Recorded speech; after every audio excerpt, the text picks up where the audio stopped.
Être enseignant, c'est aussi prendre parfois la mesure du fait que tout le monde dans notre société n'est pas capable d'entendre les discours qu'on a à faire passer. Malheureusement, le drame de Conflans, il nous rappelle qu'il y a des difficultés à faire passer une certaine liberté d'expression.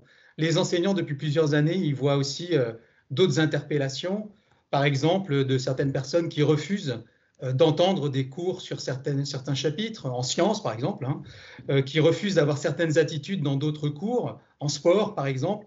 Donc c'est vrai qu'on a, en tant qu'enseignant, des alertes comme ça sur le fait que certains membres de notre société, qui peuvent être très diverses d'ailleurs, énormément de communautés ont des crispations sur certains points de programme, quelles qu'elles soient, et on se rend compte que ces affirmations-là, elles se font de plus en plus présentes. Alors mettons les choses à leur place, elles sont minoritaires dans la vie d'un enseignant, mais ça existe, il ne faut pas se voiler la face.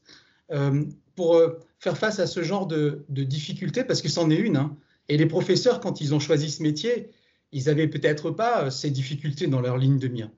Le ministère en a pris la mesure en mettant en place ce qu'on appelle des équipes laïcité.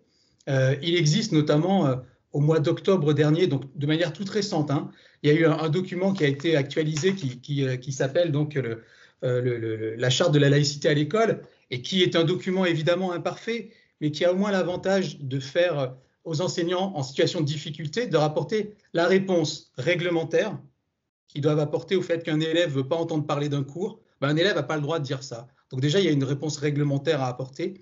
Mais au-delà du règlement, des élèves sont aussi des gens en construction, c'est des citoyens. Donc ils sont jeunes, ils ne sont pas majeurs, ceux qui nous sont confiés. Donc c'est à nous aussi de les éduquer pour qu'ils sortent de leur a priori. Ça, c'est des réponses pédagogiques. Elles sont certainement plus compliquées que les réponses réglementaires parce qu'elles sont fines, mais il faut qu'on travaille aux deux niveaux. Monsieur Paty, à son niveau, il travaillait, lui, sur les réponses pédagogiques et il faisait son job. Mais c'est vrai que les enseignants n'ont pas à être invectivés par certaines personnes qui refusent que certaines parties de programme aient lieu.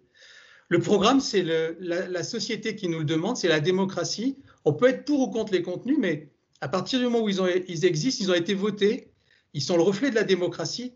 Personne n'a le droit de remettre en cause les programmes qu'on fait passer à nos jeunes générations.